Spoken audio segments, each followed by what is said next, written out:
May bago akong patok para sa inyo, galing kay Douglas Murray.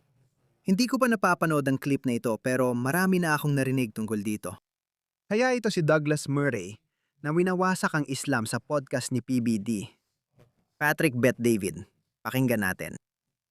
May malalim na pagkukulang sa pagkilala kung ano talaga ang mga bagay sa ating lipunan na gumana.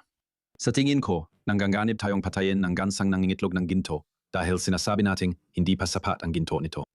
At ang mga bagay na gumagana sa ating lipunan ay talagang napakahalaga. Napagtanto ng mga gumawa at nagtatag ng konstitusyon na marahil ito lang ang natatanging matagumpay na revolusyon sa mundo.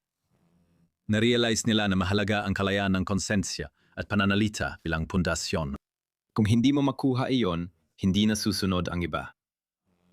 Kung hindi ka naniniwala sa ang kalayaan sa pagpapahayag, paniniwala at pagsamba, mas marami kang magiging problema. Sa tingin ko, ang pinakaugat nito ay kung ikaw ay nagkakamali, hindi mo ito kayang itama. Kung ikaw ay nagkakamali, Hindi mo ito kayang itama. magandang punto, ipaliwanag mo pa. Ito ang tinatalakay ni John Stuart Mill, isang dakilang pilosopo ng kalayaan, sa isa sa kanyang tanyag na akda. Kailangan mong nasa labas ng pagkakamali. Kailangan mong makilala ang pagkakamali. Pero kung ikaw ay nasa pagkakamali, oo, hindi mo ito maayos. Magandang punto. Mayroon akong PBD. Ang malayang pananalita, ang pangangailangan ng malayang pananalita sa isang lipunan ay bahagyang nagmumula sa katotohanan kung ikaw ay mali. Kailangan mong malaman na mali ka. Halimbawa, kung ikaw ang namumuno sa ekonomiya at hindi ito gumagana, imbes na pabayaan mo lang, dapat buksan mo ang iyong mata at tainga para sa sistemang gumagana. At isa pa, sa totoo lang, isa sa mga nakakaintrigang bagay na napapansin ko tungkol sa mga merkado, mga kaibigan, ay ang kakayahan nilang magbago ng direksyon. Sa isang banda, Sa totoo lang, medyo bumabalik ito sa isyu ng mga politiko. Isa sa mga dahilan kung bakit interesado ako sa paraan ng pag-iisip ng mga taong nasa merkado ay dahil napakaiba nito sa paraan ng pag-iisip ng mga politiko. Ang mga politiko, kahit alam nilang may pader, tuloy pa rin sila at minsan mas bumibilis pa. Kahit sabihan mo na, tatama pa rin sila. Sa merkado, pag sinabi mong pader, iiwas ang tao. Ito ay isang napakaibang instinct. Na yun, pero bumalik tayo dito. Ang kakayahang itama ang sarili mo kapag nagkamali ka ay napakahalaga. Ang kakulangan ng impormasyon sa malaking bahagi ng mundong Islamiko sa maraming siglo ay nagdulot ng matinding pagkatigil. Matinding stagnation sa mga lipunang iyon. Sa tingin ko, ang mayayamang bansang may langis tulad ng Qatar at Saudi, bagaman kapansin-pansing nagbabago ang Saudi ngayon, ay talagang matagumpay. Nasa parehong sitwasyon sila na kinalalagyan ng mga monarkiya sa Europa noong ika-14, ika-15, ika-16 na siglo, kung saan hindi nila mapalago ang ekonomiya. Wala pang ganoong konsepto noon. talaga. Mayroong kang mga yaman nung mga panahong yon, gaya ng mga tupa at mga pananim, tulad na ngayon na may langis ang mga bansa sa gulpo. Pero ang perang iyon ay kontrolado lang ng iilan at tanging pagtaas ng buwis o pananakop ng kalapit bansa para kunin ang ari-arian nila ang paraan para makakuha pa ng pera. Para sa akin, karamihan sa mundo ng Muslim ay hindi umunlad sa parang umunlad ang kanluran nitong mga nakaraang siglo. 100%. Maraming dulot ito, kabilang ang matinding sama ng loob. Isang mahalagang paalala. Napanood ko ang video ni Douglas Murray sa Qatar, kung saan sinabi ng isang babaeng Muslim at isang lalaking Muslim na mga economic migrant ang mga ito. Dahil ninakaw ninyo ang kanilang yaman. Hanggang ngayon, ine-export pa rin ng mga bansa sa Africa, third world, ang kanilang yaman. Inanakaw ng mga leader nila ang yaman nila at ipinapadala sa mga bansa ninyo. Imbes na magalit sa sarili nilang leader na sumisipsip sa kanila, kanluran pa rin ang sinisisi nila. Nagkaroon din ng mga problema ang mga taga-kanluran pero sa isang punto, kailangan mong pagbutihin ang sarili mo. Kaya malaki ang respeto ko sa China. Sige? Pwede ring sabihin ng China. Alam mo, yung digmaan sa opyo at iba pa at maganda, ginamit nila yon sa kapakinabangan nila sa tamang antas lang. Na tayo ay isang dakilang bansa. Tayo ang puso ng sibilisasyon. Nandito na tayo sa loob ng 2,000 taon. Nakaimbento tayo ng pulbura at iba pa. Oo, Ang siglong ito ay para sa China. Tingnan mo, sa loob ng 20 o 30 taon, hindi ako sangayon sa kanilang paraan. Hindi ako komunista o pabor sa otoritaryan na gobyerno. Pero nakagawa sila ng mga lungsod na halos di makilala at nagbuhos pa ng mas maraming langis. Pasensya na, gumamit sila ng mas maraming simento sa nakaraang 20 taon kaysa sa nagamit ng Amerika sa buong ika-20 siglo. Kaya bumangon ang mga dakilang tao. Inayos nila ang kanilang sarili. Pero mga Muslim, binomba at ginawa ninyo kami ng masama. Sa parehong panahon, hindi kinikilala ng mundo ng mga Muslim ang kanilang pagkukulang. Kaya sinasabi kong hindi sila magtatagumpay. Ginagawa pa rin nila ito at sinasabi ng daan-daang Islamikong kleriko na sasakupin nila ang kanluran. Amin ang kaluran. Tingnan mo ito. Tingnan mo ito. Itong viral na tweet kamakailan lang. Kumakalat ang tweet na ito. Tingnan mo ito, halos 1 milyong views. Lumalago ang ating Islamikong mundo. Tingnan mo siya. Isinama pa niya ang Sweden, France, Germany, UK at Northern Ireland. Nagmamayabang pa sila. Tingnan mo ang Muslim na ito. Napakatasong paraan ito para gawin yon. Hindi mo sila sinakop sa dahas na mas kagalang-galang na paraan ng pananakop o siyang tanging paraan ng pananakop sa ibang mga bansa. Parang pakiusap, papasukin mo ako sa bansa mo. Bulok ang bansa ko, pakiusap. Kawawa ang mga taga-kanluran. Parang umaasa ka na lang sa kabutihan nila na nagsasabing, alam mo ba? Sige, papapasukin ka namin. At pagkatapos, gagawin mo na ang gusto mong gawin. Gawin mo ito. Gawin mo ito. Pinupukaw mo sila. Tingnan mo, ito ang New York. Alam mong nakakainis ito sa mga tao. Lalong naiinis ang mga tao sa ugali mo. Sa totoo lang, ito na yon. Mas magaling gawin ng taong ito kaysa sa akin. Hindi ulo ko yan!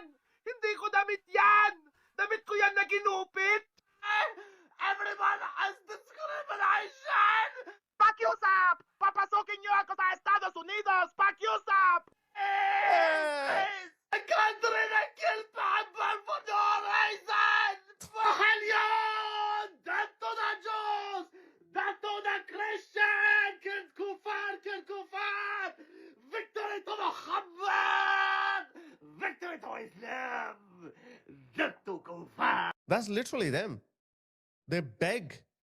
They beg the West to let them in. And when they come, this is what they say, just doing that because Musika dahil kailangan ko itong ipakita. Hindi ako nag-eeksaherate.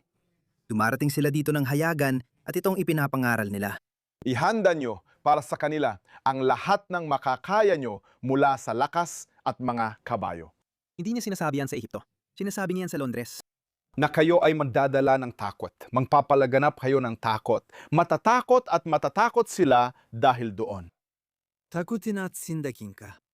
Sabi ni Allah sa mga Muslim na takutin ang mga hindi naniniwala, kabilang ang mga kafir, Hudyo at Kristiyano. Ahdu wallah. May mas matindi pa. Bilang mga kaaway ni Allah at mga kaaway ninyo. Ako, subhanallah, magdadala ng takot at sindak sa puso ng mga kaaway. Maglalagay si Allah ng takot sa inyong mga puso. Mga taga-kanluran na nagsasabing, malugod naming tinatanggap ang mga refugee. Mahal namin kayong lahat. Hayagan na nilang sinasabi ito. Paano pa kaya ang palihim nilang usapan? Ibubuhos ko ang takot sa mga puso. فَأُلْقِيَ فِي قُلُوبِ الَّذِينَ كَفَرُوا رُعْبٌ تَرَى فَاضْرِبُوا فَوْقَ الْأَعْنَاقِ. Tamaan ninyo sila sa bandang leeg pataas.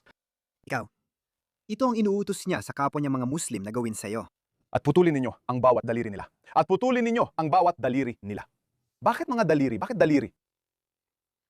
Dahil hindi na sila makakalaban, pinapahina mo ang Kaya hindi nila makakalabit ang gatilyo, kahit sa pagtatanggol sa sarili. maging matalino ka. Ganyan ang pagputol ng kamay. Tapos na, patay na. Patay na. Tinuturuan ka ni Allah kung paano lumaban, kaya binibigyan ka niya ng mga galaw. Oh, mga galaw parang kay Mick Jagger, no? Sabi ni Subhan Allah, naputulin ang daliri nila para di na makalaban. Matalino raw ang galaw na iyon. Ang talino talaga. Parang hindi na pangkaraniwan. Sobrang talino. Tingnan niyo mga pare, nagmamayabang pa kayo tungkol dito? At ang pinakamahalagang galaw, fadribu fawqa al-a'naq. Fadribu fawqa al-a'naq. Tirahin agad para isang tama, patay na. Isang tama lang.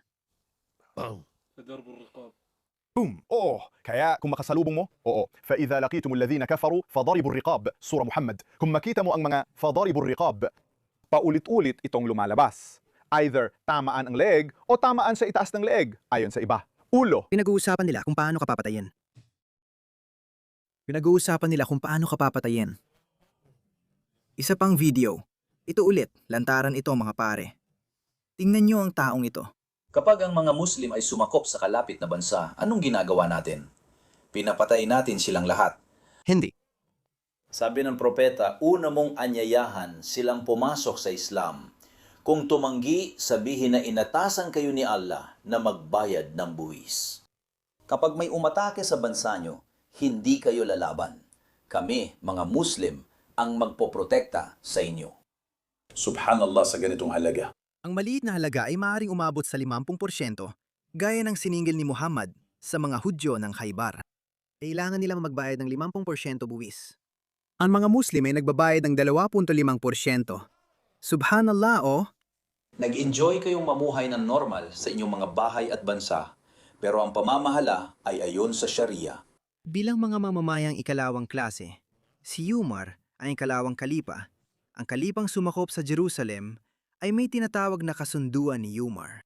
Bawal magtayo ng bagong mga sinagoga at simbahan ang mga Hudyo at Kristiyano, at hindi pwedeng mas mataas ang kanilang mga bahay kaysa sa mga bahay ng mga Muslim. Ilan lang ito sa mga ipinatawag na paghihigpit. Pero nakatira kayo sa bansa ko, walang problema. Sasakupin namin ang Britanya at Amerika. Mapayapa kayo naninirahan sa bansa ninyo. Hindi kayo nagbubukas ng nightclub o nakikiapid. Kung tumanggi sila, ayos lang, lumaban tayo. Kapag nilabanan namin kayo, huhulihin at gagawing alipin namin kayo. Mga alipin sa ika-21 siglo. Alisin kayo at kukunin ang lupa dahil tumanggi kayo. At kinukuha rin namin ang mga babae ninyo, sa totoo lang. Yan ang paboritong paraan ni Muhammad. Iyon ang pinakakaakit-akit na dahilan ni Muhammad para makipagdigma at sinubukan pa niyang hikayatin ng iba. Nasa Quran yan.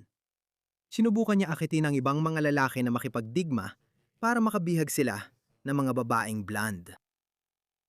Mo, ganyan si Muhammad. Kaya binigyan kita ng 2 magagandang opsyon dyan. So I give you 2 good options. Sa darating na 40 taon, Ano to? pag nilabanan ka namin at nahuli ka, magiging alipin ka namin.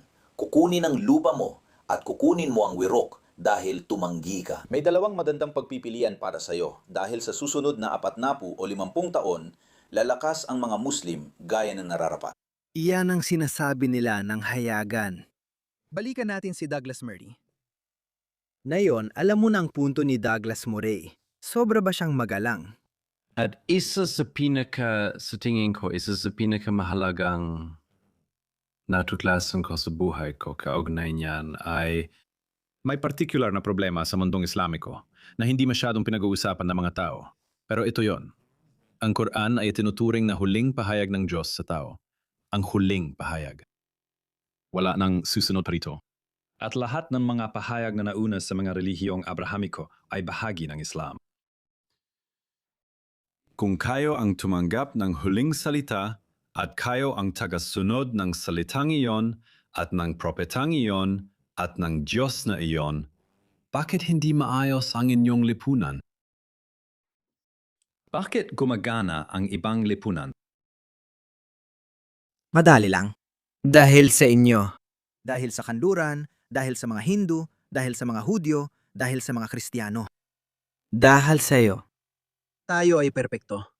Binigyan tayo ni Allah subhanahu wa ta'ala ng perpektong aklat ng mga alituntunin para bumuo ng isang lipunan. At hindi ako nagbibiro. Ito talaga ang sinasabi nila sa Pakistan. Pamilyar ako roon. Ang Pakistan ay isang proto-demokrasya. Mayroon itong parliamentaryong demokrasya ng Britanya. Ito ay isang hybrid. Walang totoong Sharia doon. May advisory committee, Islamic Sharia Council o katulad nito, na nagbibigay payo sa estado ng Pakistan na umiwas sa mapanganib na usaping yon. Halimbawa, hindi makakagawa ng batas laban sa karahasan sa tahanan ang lipunang sibil ng Pakistan dahil pinapahintulutan ng Quran ang pananakit sa asawa. Kapag sinusubukan ng Pakistan magpasa ng batas laban sa karahasan sa tahanan, agad tumututol ang mga kleriko. at sinasabing bawal yon. Kaya natatahimik na lang ang iba. Hindi mo mapasa ang batas laban sa pag-aasawa ng bata sa Pakistan dahil si Muhammad ay nakipag-sex sa isang 9 na taong gulang. Ito ay isang simple at malinaw na kontra-argumento na laging ginagamit ng mga Muslim Islamista. Tuwing may pagtatangka, kaya ang sinasabi nila, lalo pa nilang pinaninindigan. Sinasabi nila na ang dahilan kung bakit hindi naging first world country ang Pakistan ay dahil naligaw tayo ng landas. Bakit natin ina-adapt ang sistemang demokratiko ng mga British? Dapat meron tayong kalipato. Kaya may kagustuhan na magkaroon ng kalipato. Kaya naging matagumpay ang ISIS. Kaya tinatawag ng Taliban ang Afghanistan na Emiratong Islamiko ng Afghanistan. Kaya muling ipinakilala nila ang pagkaalipin, pambubugbog sa asawa, at lubos na pag-alis ng mga kababaihan mula sa lipunang sibil. Nilimitahan sila. Ikinulong sila sa kanilang mga bahay dahil may sistema sila. May sistema talaga sila. Kaya sinasabi ito ng marami. Kung babalik tayo sa puritan ng Islam at pamahalaan ng bansa ayon sa turo ng Quran at halimbawa ni Muhammad. Kung ganon, muling magiging numero 1 tayo sa mundo. Masasakop natin ulit ang mundo, tulad ng sabi ng kleriko na mangyayari ito sa loob ng 40 o 50 taon. Sa mga labis na nalilinlang. Binobomba natin sila dahil, sa delusyon nila, minsan ay sumusobra sila. Gusto nilang sakupin muli ang Jerusalem. Obsessed sila sa Jerusalem at wala itong kinalaman sa mga namamatay. Mas marami ang namatay sa Syria, Yemen at iba pang labanan ng mga Muslim. Hindi ito tungkol doon. Kaya ako ay talagang pro-Israel. Kaya ako sinasabi sa mga anti-Israel sa kanluran na maging pro-Israel dahil ang laban ng Israel ay laban na lalabanan din nating lahat balang araw. Dapat tayong lumaban kung magwala sila.